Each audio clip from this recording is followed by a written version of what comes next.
welcome to another episode of In Cahoots Podcast. My name is Nikki. And I'm Melissa. And today we are doing another true blind reaction video. The name of this video is... Man dismembers wife, calls 911 to say that she's still blinking. Yeah. What? Like, what are we getting ourselves into? All right. Before we start this video, please make sure that you like, subscribe, comment, and turn on your post notifications so you know when exactly we post. Yes. Also, please make sure that you comment and let us know what videos you want us to react to and also what cases you want us to cover, and we got you. We got you. Ready to get into the video? Yes, ma'am. Let's get it going. Let's go. He cut her into little bitty pieces. I checked on her tonight, and she's not dead. They will shoot you if they see you. She's been frozen. For today, she's frozen solid. It's amazing she's still alive. It's the middle of the night in Springfield, Tennessee, when a dispatcher takes one of the most chilling 911 calls ever recorded. A man is calling to report that he killed his wife, but the call takes a sudden and shocking twist when he reveals the true reason for his call. In a case doomed to end in sudden tragedy, police and first responders must rush into this dreadful situation to discover the truth and find the suspect before he strikes again. You know, just lock it down now. Joe may be coming to get you. The stillness of a quiet night is broken at 2:45 a.m. on the morning of November 7th, 2014, when a bone-chilling call comes in to 911. 911 location of your emergency. Yeah, Springfield, Tennessee. It's right behind Oakland Farms. Okay, what's going on? All right, this is what's happened. I've been married 12 years. On the 4th, which would have been 2 nights ago at 4 a.m., I shot my wife in the temple of her head. This detail, combined with the man's oddly calm demeanor, are already eerie enough. But it's what the man says next. Wait, that was so very calm. A couple days ago, I shot my wife in the temple of her head. Like, that's normal. You know, we were going through a few things and I did what I had to do. Here's the problem though. Like, that's what I feel like it's coming. People are really something else. Wow. Like that really was like so just Right. normal. Like, yeah, you know, we should. Went to the store and I bought some milk. Yeah. Wife. A couple days ago, I just shot her in her temple. Wow. We do this every now and then. Like, God. what's happening? All right, here we go. That is truly terrifying. I thought I killed her, and I put her in the freezer out in the garage. When I checked on her tonight, and she's not dead. She's got a big hole in the temple of her head, and to get her body moved around in there, I think I broke her wrist. You know, she was frozen from being in the thing. She's been in this thing 48 hours now. This is no prank call. I need somebody to get out there and help her. I've cleared the premises. I've got away. You know, I'm not going to be there. But I promise you this is a legit call, and I need somebody to get out there and help her because I still love her. It's hard to believe that after that, you know, but I need to get somebody out there to help her. The call is coming from 45-year-old Joseph Parker, and the woman he claims to have shot is his wife, Samantha. Okay, what happened that caused you to do that? It's a long story. Don't want to get into it. Just want to get into getting somebody out there to help her. I left the front door open. I left all the lights on in the house. And she's in the garage. You go through the kitchen to get into the garage. And you'll see her once you get in the garage. And she's a mess. She can't talk. It's a blink. Blink once means yes. Blink twice means no.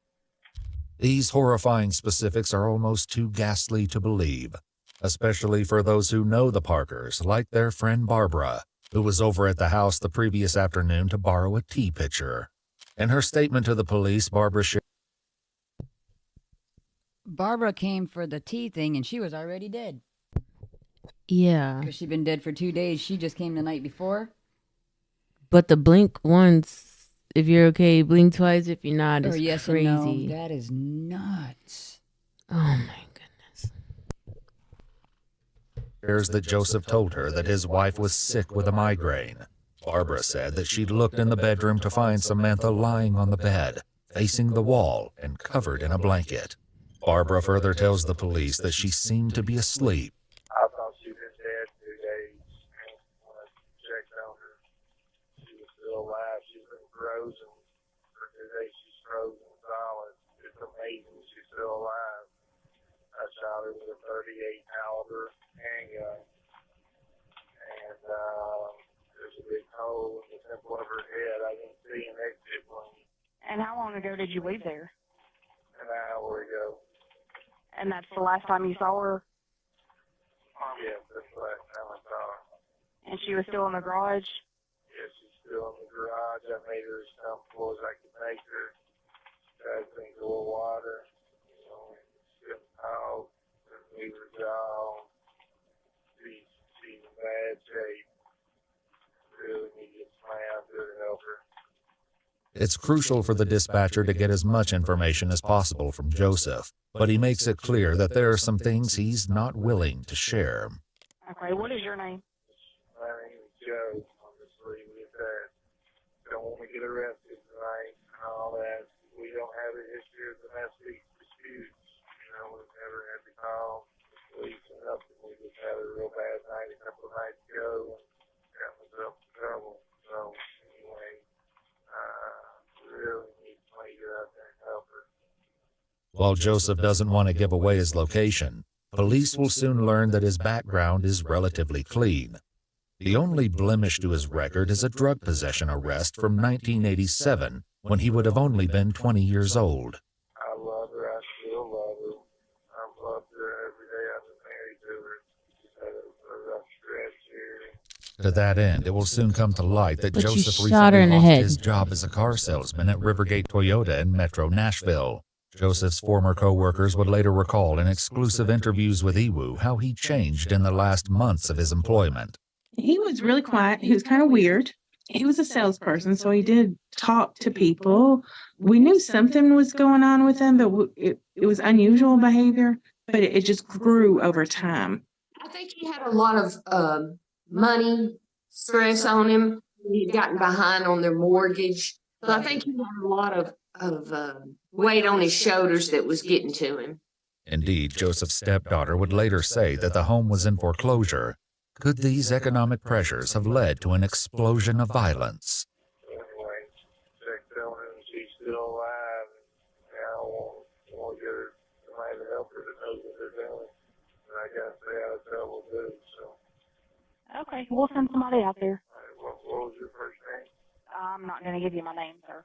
Okay, that's fine. Okay.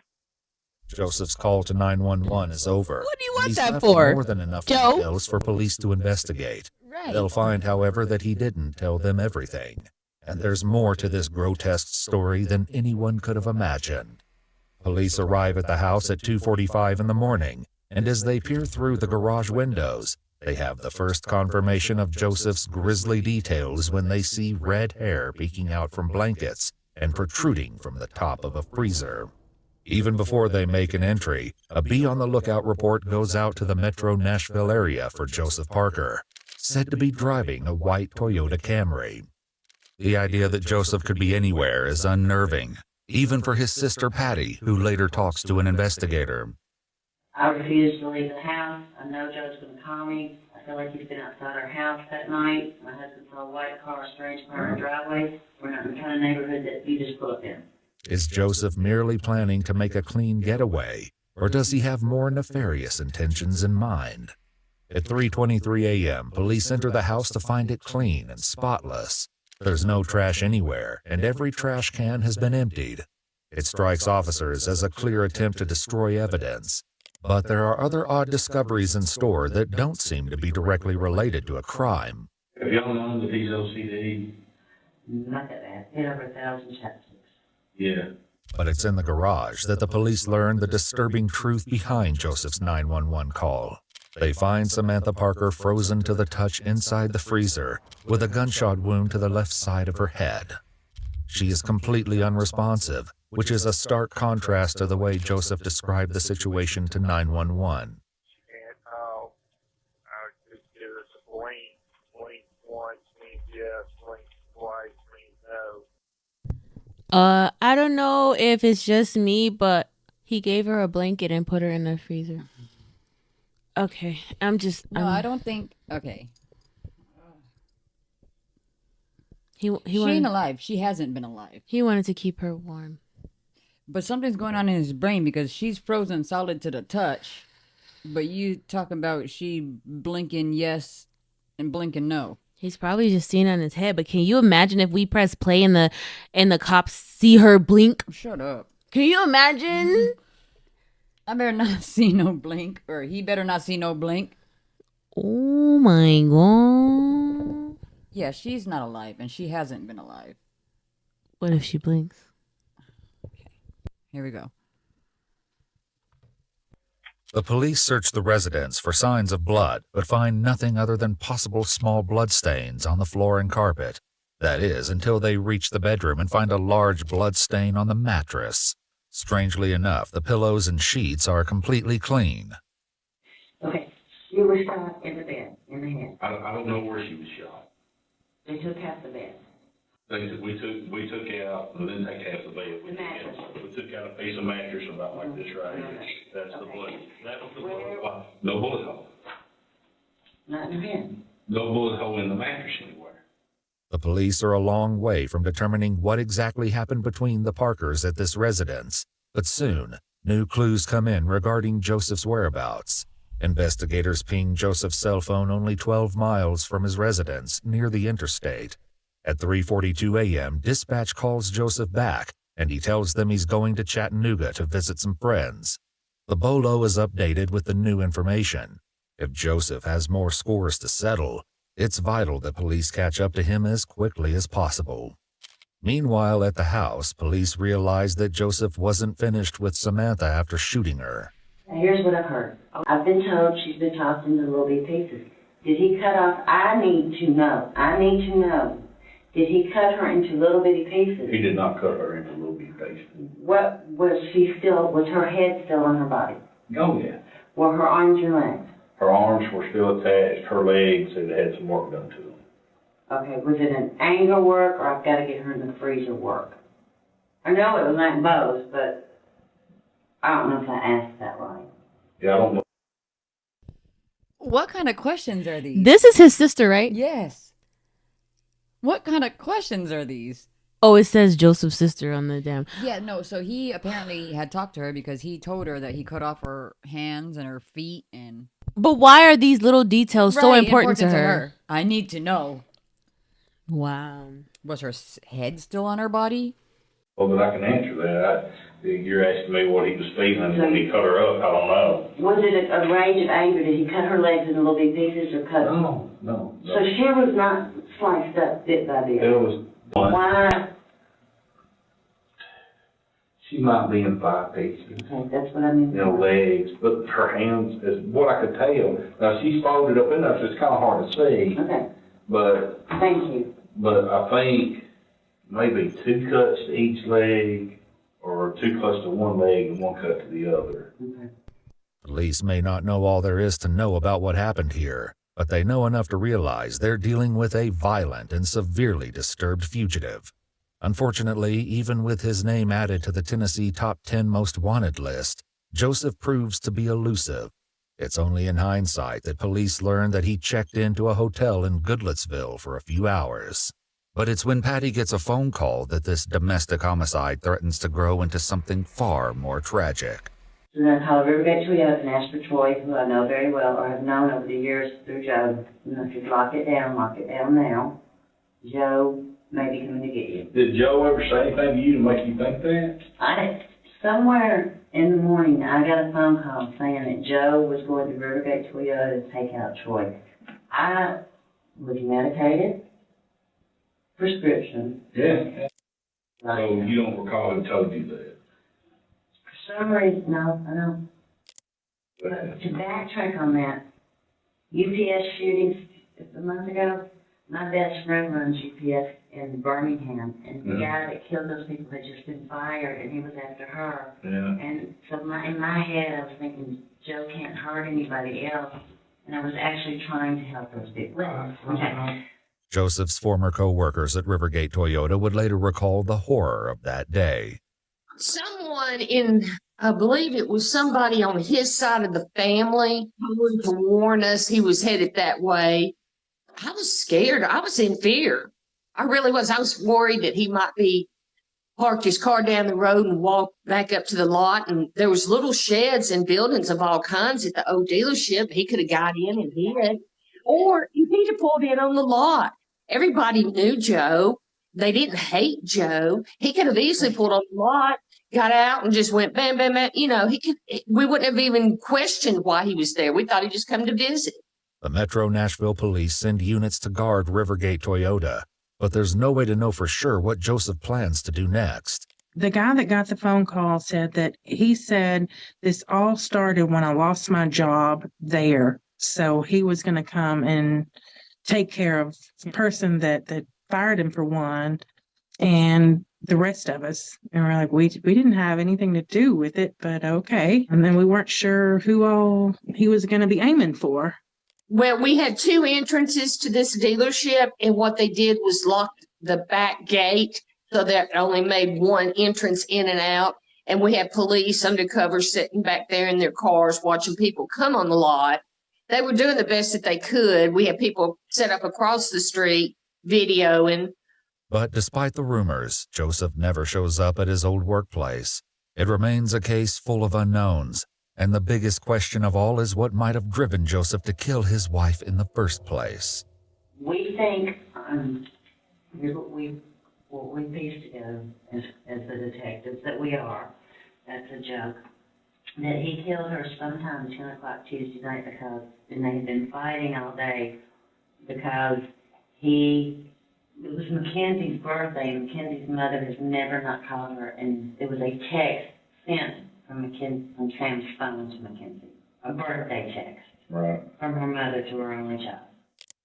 There's a lady in Samantha's neighborhood named Karen, and she texted Karen Tuesday night and said, "I've got to go somewhere. He's crazy." The text, she knows she's gonna die. She knows she's gonna die. Wow. And we feel like that on the 3rd, Tuesday night, Joe saw that text. "I'm going to go to an attorney. I got to get away from him. Can I come to your house?"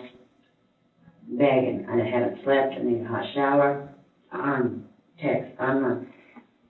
And we feel like Joe read that text, and that's when he killed her, because there was a text sent back from Sam's phone that said, "Oh, I've decided to stay here tonight. Everything's going to be okay."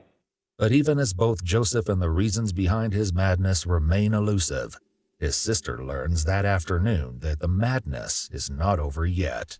At 3:13, my home phone rings, and I look at it, and I went, "Oh."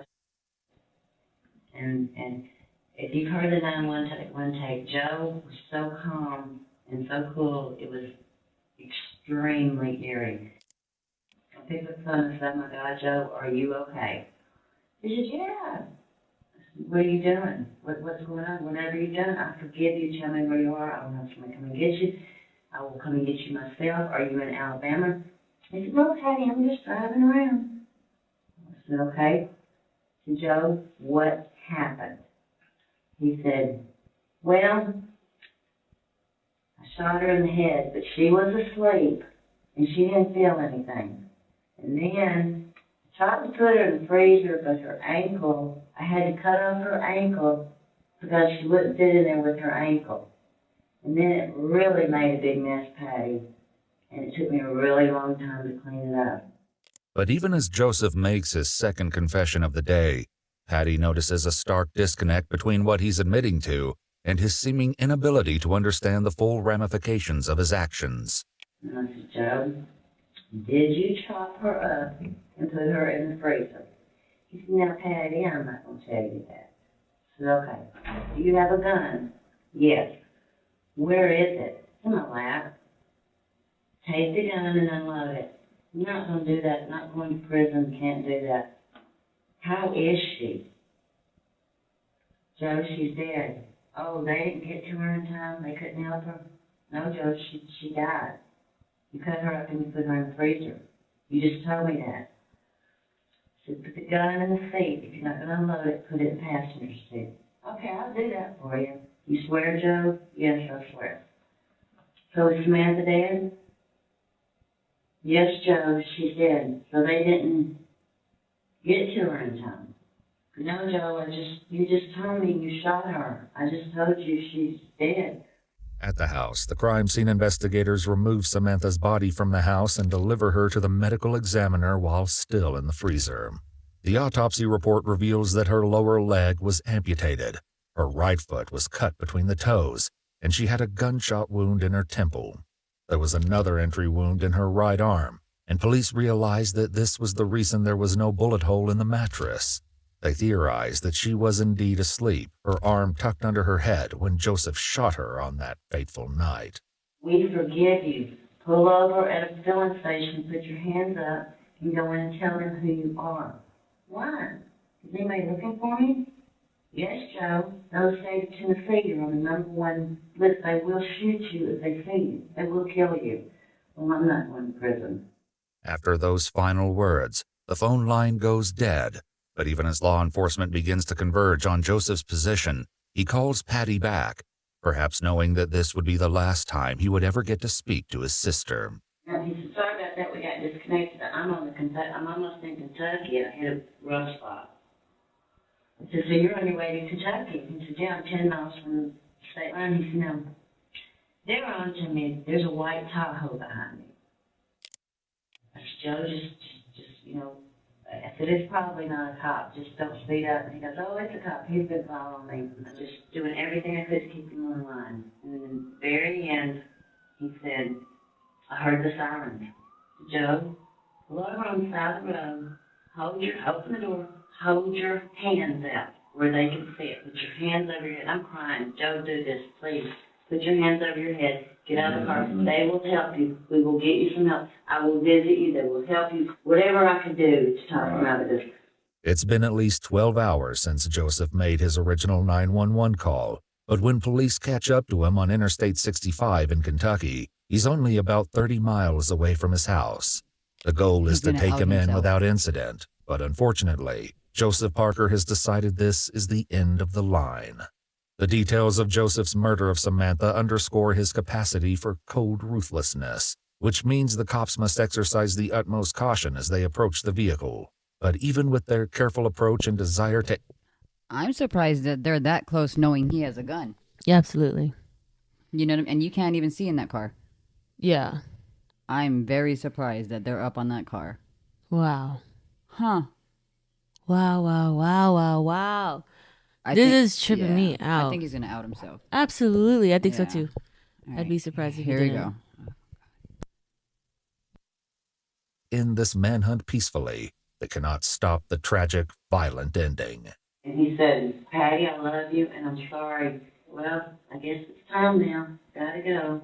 Police converge on the idle Toyota, but when they open the doors, they see that force won't be necessary. Joseph has taken his own life, using the same .38 caliber handgun he used on Samantha. Inside the car, police find a mirror with a white substance on it along with a short straw. This evidence coincides with the toxicology report, which shows Joseph had a host of strong medications in his system. While the manhunt doesn't end the way police would have liked, the finality of it is welcome news to the terrified employees of Rivergate Toyota.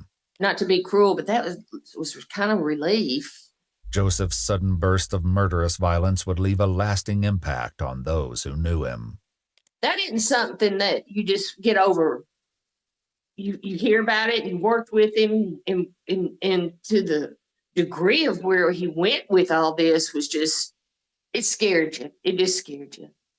But unfortunately, Weak. the root cause, the true reason weak. behind Samantha's murder, remains a mystery. Everybody Exactly, just like, we'll never know. I thought somebody asked me that. My wife asked me, said, what happened? I said, a freaking wire come loose in his head.